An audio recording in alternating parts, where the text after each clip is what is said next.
Assalamualaikum warahmatullahi wabarakatuh. Perkenalkan, nama saya Denia Jen Parani. Saya berasal dari jurusan Teknik Sipil, program studi S1 Teknik Sipil, berasal dari offering Pendidikan Agama Islam E22 Universitas Negeri Malang. Di sini izinkan saya untuk menjelaskan bab pernikahan, ikhtiar mewujudkan keluarga yang berkah. Let's check it out.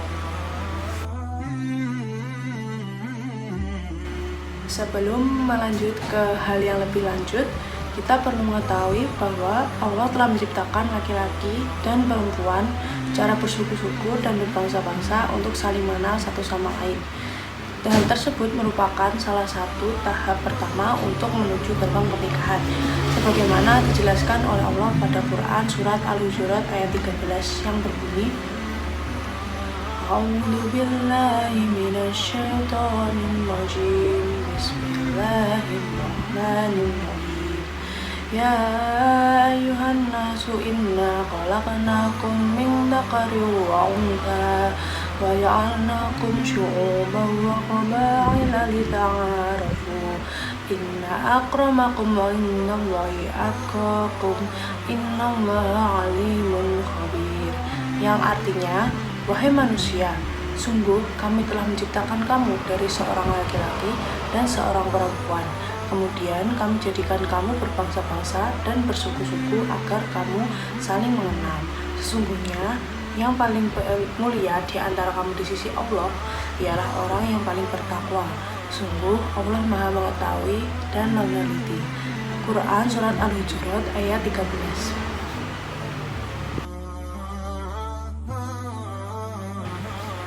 Nah, tahap selanjutnya kita perlu mengetahui apa sih yang dimaksud dengan pernikahan.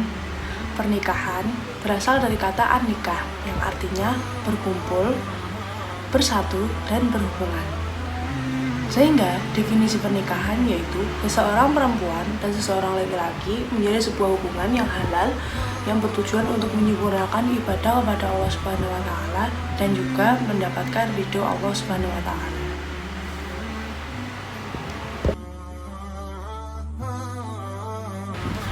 Nah, setelah mengetahui definisi mengenai pernikahan, selanjutnya kita harus mengetahui tujuan dari pernikahan.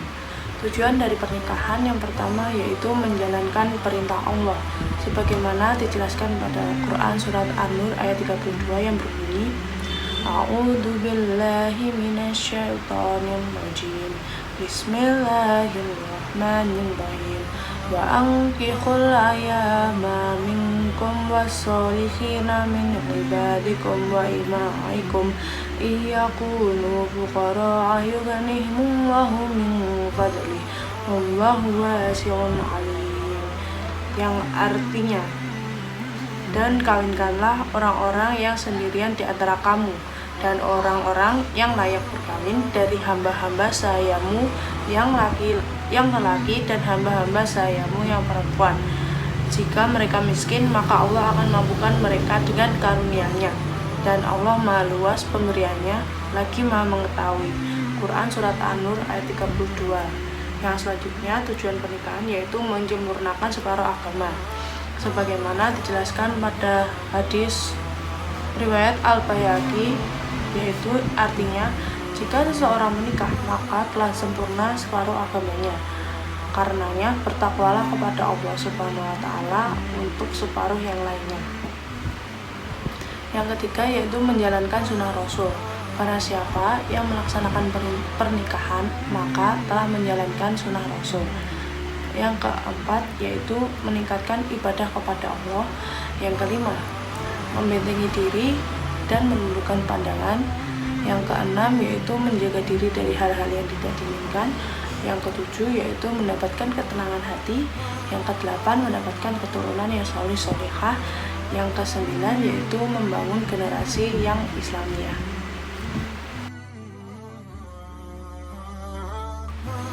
Hukum-hukum pernikahan. Hukum pernikahan yang pertama yakni wajib. Dikatakan wajib apabila seseorang yang sudah mampu dalam materi untuk menafkahi, tetapi tidak bisa menahan hawa nafsunya. Ini diwajibkan untuk menikah agar tidak terjerumus pada hal-hal yang tidak benar. Yang kedua yakni sunnah. Apabila seseorang yang sudah mampu dalam segi materi dalam menafkahi tetapi masih bisa menahan hawa nafsunya. Yang ketiga dikatakan mubah apabila seseorang yang menikah yang tujuan hanya sekedar untuk memenuhi syahwatnya saja atau bersenang-senang. Ia tidak berniat untuk membina rumah tangga sesuai syariat Islam, memiliki keturunan atau melindungi diri dari maksiat. Yang keempat yakni haram.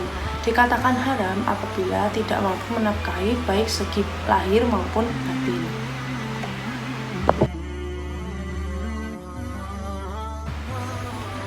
Kriteria ideal pendamping hidup di dalam Islam.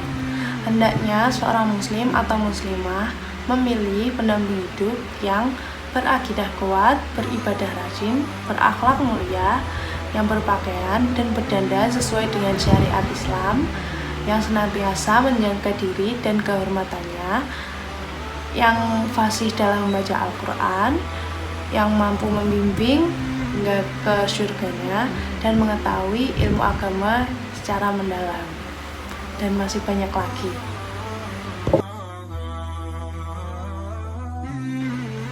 Ragam ikhtiar dalam mencari pendamping hidup.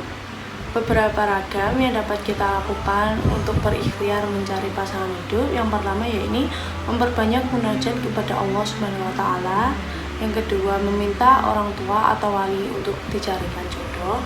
Yang ketiga, melalui mediator, bisa ta'aruf melalui seperti ustadz dan lain-lain. Yang keempat, memperbanyak amal soleh. Yang kelima, jangan menyerah dan senantiasa berhusnuzon kepada Allah Subhanahu wa taala. Di zaman sekarang ini banyak sekali remaja-remaja yang melakukan pacaran. Guys, if you know that pacaran itu hukumnya haram. Pacaran termasuk zina, dan zina di dalam Al-Quran dijelaskan bahwa dosanya itu besar dan itu haram untuk dilakukan. Jadi jika kalian termasuk remaja-remaja yang bijak, say no to pacaran.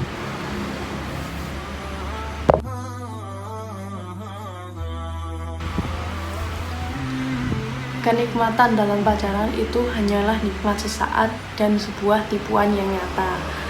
Pacaran itu menimbulkan banyak sekali dosa atau bisa disebut peternak dosa, karena hampir semua aktivitas dalam pacaran itu menimbulkan dosa.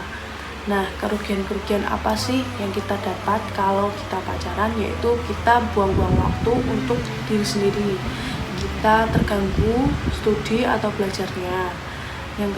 Yang selanjutnya itu menghabiskan uang, harta, tahta, dan benda. Terus perasaan resah dan gelisah karena cemburu dan takut ditinggal pacar. Hati menjadi resah dan tidak tenang karena telah melakukan dosa atau berbanyak dosa. Menimbulkan fitnah dalam kalangan masyarakat maupun lingkup kecil karena kita sedang berdua-duaan. Yang parahnya lagi yaitu bisa menyebabkan hilangnya keperawanan dan perjaka apabila kita tidak mampu mengendalikan hawa nafsu kita. Kemudian setelah itu kita bisa menyebabkan aib bagi keluarga apabila terjadi hamil di luar nikah.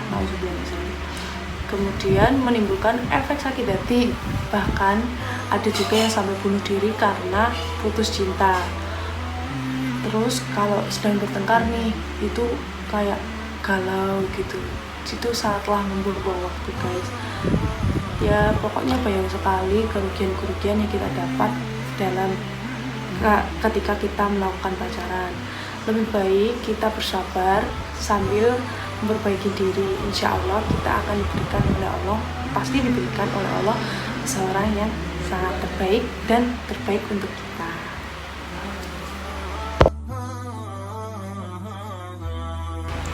Terus bagaimana sih cara menghindari agar kita tidak berpacaran itu?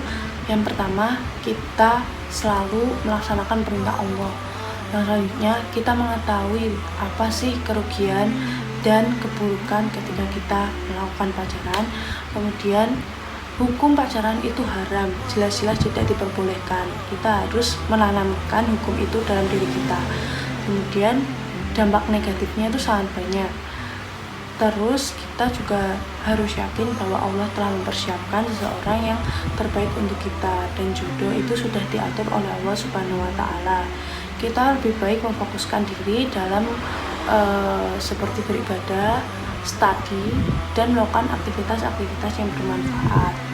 Kuatkan tekad untuk membahagiakan orang tua agar tidak kesepian.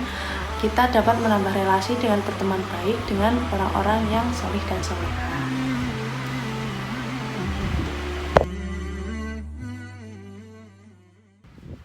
Sekian pembahasan dari saya. Mohon maaf apabila ada salah kata maupun perbuatan. Wassalamualaikum warahmatullahi wabarakatuh.